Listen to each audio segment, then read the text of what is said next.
What to say to motivate your team. Someone once told me that you can't motivate your team, but I beg to differ because I've seen incredible transformation from people once you've touched their heart. So what are things that you can say to help motivate them? But before I give you those magical words, I want to share with you a little bit about what I was listening to today with the podcast by John Gordon. John Gordon is an incredible author. He's authored 30 books. He's just such a positive speaker. You know, many of you may have heard of John Gordon. He's the author of The Energy Bus and so many great leadership books. But he's talking, today he was talking about how tough love is out and loving tough is in. Tough love is out and loving tough is in. You know, you could get farther with molasses and sugar than you can get with lemons, I think is the saying. Did I do that right or did I butcher it? Well, he said that, you know, back in the day, you know, you wanted to correct your child, you'd give them tough love. You'd be all over them, maybe even, you know, physical spanking or whatever. You give them tough love and make them feel guilty and make them feel bad about it, tell them all the things that they did wrong or whatever. But he said loving tough is what's really in today, where you're showing the concern. Yes, you're bringing up something that maybe there was a mistake, or maybe you've got, you know, maybe you lead a company and your employee is coming to work late all the time. Well, you know, you can love them tough. And some of the things that John Gordon was saying is say, hey, you know, let's talk about it. I've noticed that you've been coming in late and I know you've got amazing potential. You know, you're a superstar, you're this, you're that, you're all these wonderful things. I know you got, you know, you're the most responsible person that I know. You're incredible. You manage this and that, you know, and affirm them. And, but tell them, love them tough. Say, you know, right now, I noticed that you're not living up to your potential in this area. Tell me what's going on. This is uncharacteristic of you, right? So affirm them, he's saying, and then state the truth. State the truth. You've been showing up late, or I noticed that you haven't been coming to our events. Is everything okay? Right? What's going on? Tell me, is everything all right at home? Showing that love, showing that concern, loving tough. But being strong enough to be able to have those conversations. And then a lot of the times they do have stress going on at home. A lot of the times they do have things that they're facing that they're struggling with. And then you can, you know, be a great listener. And once you touch their heart, you can ask for their hand. Once you touch their heart, you've been there as a sounding board. They get a chance to communicate what's going on in their lives, the struggles. Then you're able to ask them to go along with you. And John Gordon says, end with clarity of where they need to go. Give them the roadmap of where they need to go. And help them get out of the mess. Jim Rohn says, don't tell someone that you spilt the milk and leave them in the mess. Right? Help them get out of the mess. So when it comes to loving tough, number one, affirm them. I know you're such an incredible leader. You're amazing. You're this, you're that. You know, you're one of the most positive people. You've got so much, you know, you've got such incredible potential. And you're an amazing natural born leader. But then state the truth. You know, I noticed that you haven't been with us on Wednesday nights. Where have you been? I noticed that you haven't been with us at the weekly event. Is everything okay? What's going on? Tell me, is everything okay at home? You know, what's happening? And even if it's not a personal thing, maybe it's a self-confidence thing. Maybe they're going through some challenges with their own self-confidence, or they went out and they got rejected trying to promote the services, and they feel like, oh, you know, yeah, it's working for other people because they're always talking about all the great things that people are doing that are out there selling their face off, but it's not working for me as fast. And so there must be something wrong with me. Maybe it's a confidence issue. And then lastly, you want to end by giving them a roadmap of how to where to go. Okay.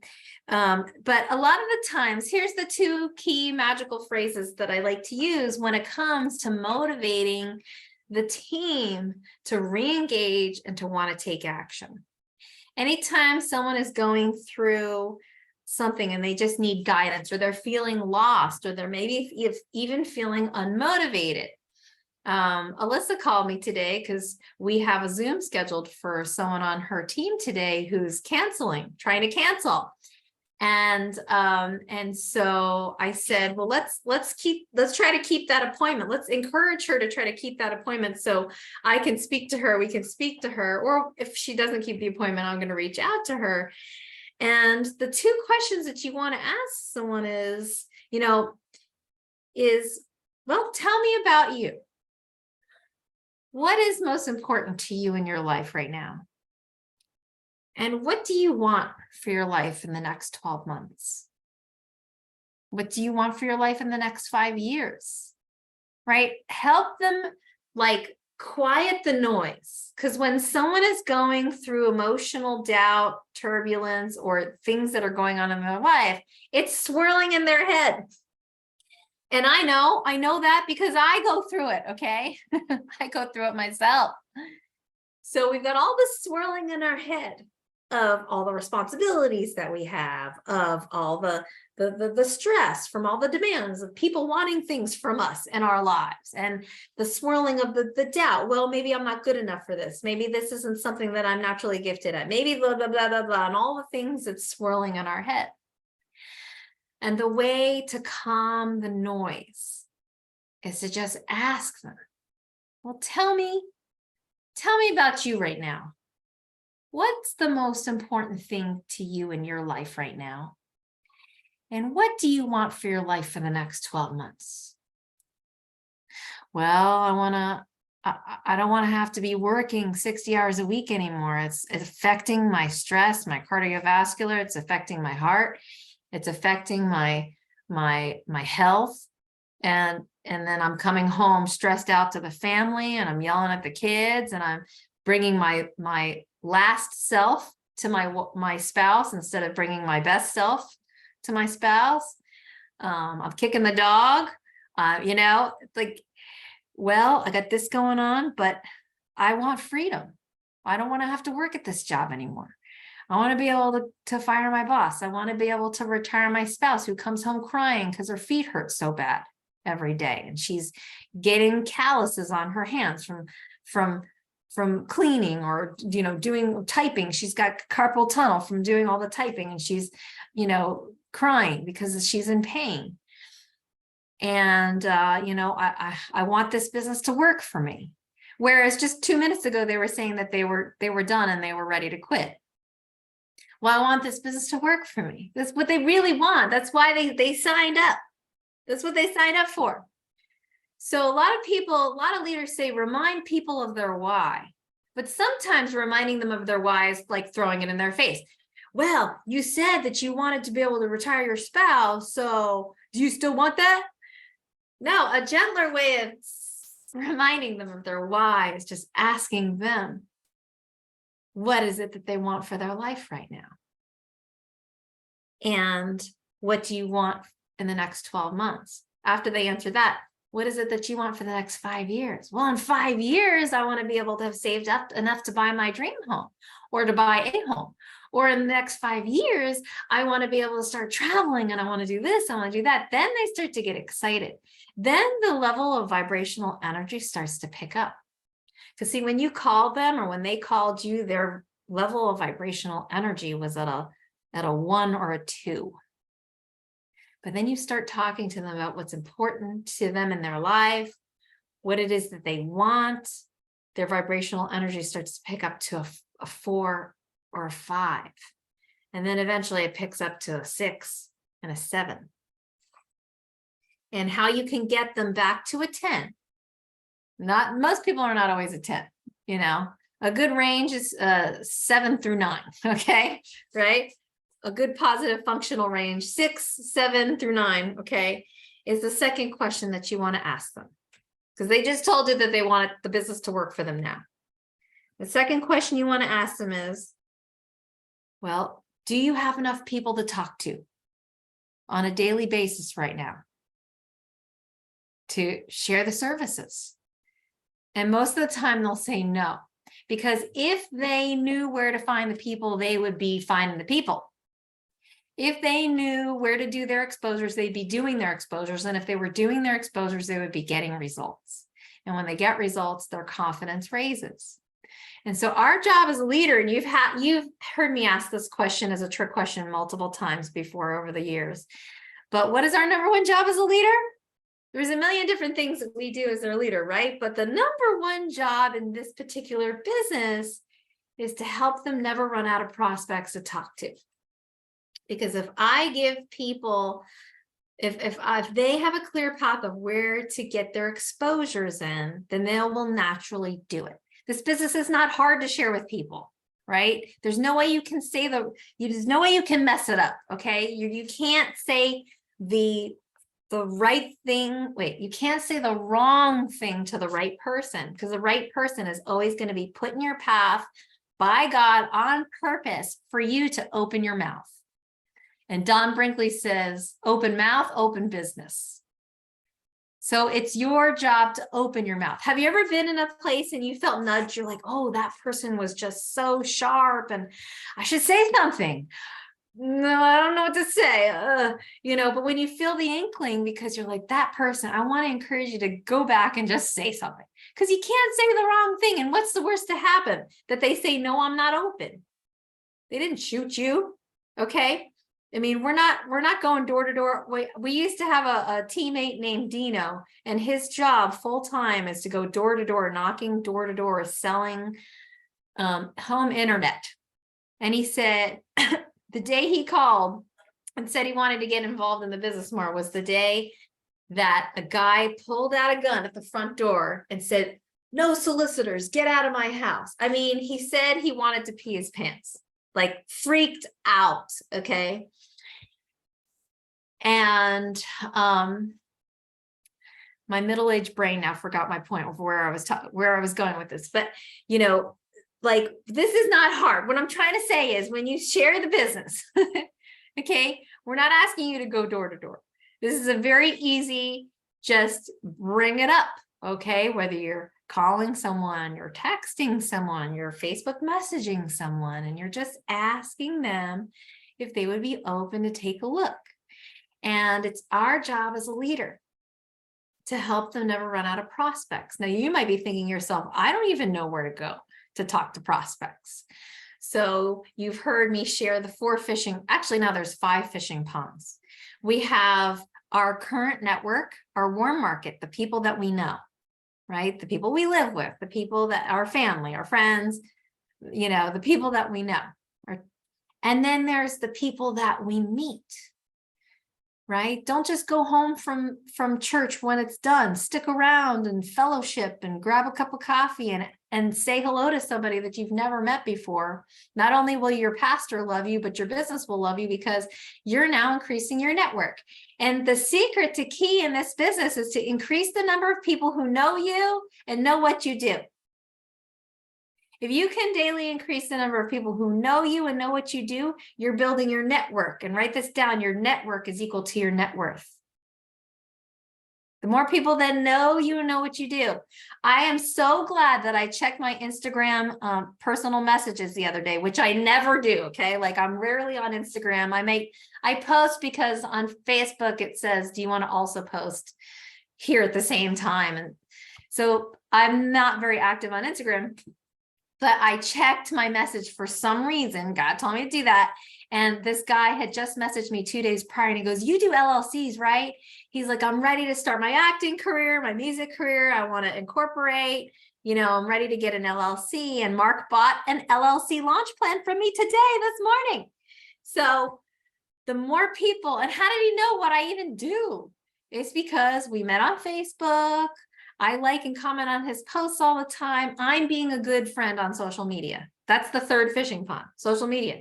I'm being a good friend. I'm not just posting and just praying that people will see it. When we like and comment on other people's posts, It helps them, first of all, boost their visibility if they're trying to get visibility, but they're like, wow, someone saw me. I comment on their post, like, someone sees me. And we live in this digital age now, especially with the new millennial group. And I shouldn't say just millennials, because now it's Gen Z or whatever the generations are. 18 to 35, a lot of young leaders are feeling their identity online, on how the world sees them and how the world responds to them, and which is not as authentic as meeting someone in person and then feeling someone's love of how they see you, not physically see your appearance, but how someone receives you, how you're being received to the world, right? And as a young person, their impression on what others think of them affects them emotionally, psychologically. So when you could be a good friend on social media, you're saying to someone, I see you. I see you. A lot of the times I'll see people, if I scroll and I see someone doesn't have any likes, yet I will like it, even though I don't like what they just posted. I'll put a comment that's positive, even if no one has, because we want to make them feel good. All right. But as a result of me liking and commenting on his posts all the time, he then has noticed some of my posts, and 1 out of every 7 posts is a Legal Shield post. And lately I've been talking about LLCs, which seem to be a very great, it's something that people need. They either need it or they don't. And it's something that they could say, okay, I need it now, right? Versus, I don't know when I'm going to get a traffic ticket, but I need an LLC now if I need an LLC. So, okay, anyway, that's the third market. The fourth market is networking, business networking. Do you know how many free networking groups that are out there right now online? And I know we talked about this the other week, but there's, so many different networking groups that you can join or meet on Meetup to meet more people. And guess what's great about networking groups? It's specifically there for you to talk about your business. When you go to a birthday party, we're not supposed to talk about business. We're supposed to talk about that person's being the guest of honor, is the birthday boy or the birthday girl, and celebrate and be social. And of course, you'll meet people and you'll have a business conversation. What do you do? What do you do? I do Legal Shield, right? But networking groups, you could be the shyest person. Raise your hand if you're an introvert. Raise your hand if it makes you feel uncomfortable just to walk up to people and tell them what you do. I would say the majority of us. You could be the shyest person in the whole wide world, but be in a networking group, and I guarantee you, someone will ask you to tell them about your business, and you will be forced to make an exposure. So for my introverted teammates, I make sure that we get them into a networking group of some kind. And there's all sorts of ones that are out there. Now, the fifth way is business opportunity leads. These are people specifically looking to work from home. And since the pandemic, did you know that it was published in some article that I read that after the pandemic, companies offered potential hires and existing employees a $30,000 salary raise if they would just come into the office 5 days a week. And the majority of people are turning that down. You can't pay them $30,000 more a year to get in the car, get in traffic, and go sit at a desk for 8 hours a day, 5 days a week. Because why? People want to work from home. There are thousands of people looking to work from home, and we have access to all those leads. So there is no excuse, okay, at 4% market penetration, where 96% of the people out there need what we have, but they don't even know that it exists. When our competition is a $400 an hour lawyer, where we can provide it for them for $29 a month. I mean, there is plenty of people to talk to, and it is our job to ask them, do you have enough people to talk to this week? It could even be a really motivated leader on your team that just kind of like ran through their warm market, is trying social media, because social media is a little bit longer of educational process and a relationship building thing. It's not necessarily immediate, but they're trying to do, but they've lost their way. And it's great for you to just ask them, hey, do you have enough people to talk to this week? Do we need to do a quick, like 5-10 minute game plan chat of your marketing strategy this week? So when it comes to touching their heart, before you can ask for their hand, before you can ask them to step up and become active, what's most important to you in your life right now? What do you want for the next 12 months? And do you have enough people to talk to? And the beauty is you could do it in either order. But usually when someone's got the whirlwind going on and you can feel the panic in their voice and the anxiety, you just ask them the question. It'll help quiet it down. What is it that you want for your life? And it'll get them refocused, and they will remember their own dream of why they signed up for the adventure of being their own boss, having the freedom and flexibility of working from home, right? And we could be that change agent in their life. Sometimes people just need that 5-minute call. That's all they need. That's all they need. And I know sometimes you feel so depleted that you're like, I don't have one more bit of energy to give somebody else. I'm just overwhelmed myself. And I know, because I go through that all the time. I got 3 kids at home. They're home all summer, right? We're doing lots of activities. We're doing that. I come home physically exhausted. And I feel like, what can I say that could possibly speak life into this teammate who needs me right now? But I am physically depleted. It's just asking them questions and letting them talk. A lot of the times we're afraid to lead because we think we need to know all the answers, when leading is really more about listening than it is about talking. In fact, when I'm speaking to someone I'm trying to lead, if I'm doing the majority of the talking on a one-to-one conversation, I'm not doing my job. Okay, if I really want to help somebody, I got to be asking more questions. And guess what? This business might not be the right fit for everybody, and that's okay. And you got to be okay with helping them discern and decipher, right? But it's better to have loved and lost than never to have loved at all. And the same thing when it comes to leadership. It's better to have poured into someone and developed someone, and maybe they've moved on to something else, than it is to have never changed someone's life and developed them at all. So I'm so happy to see all you guys. Look at these beautiful faces. And I see everybody's names here, of everybody here whom I love so much. Let's have discussion time. So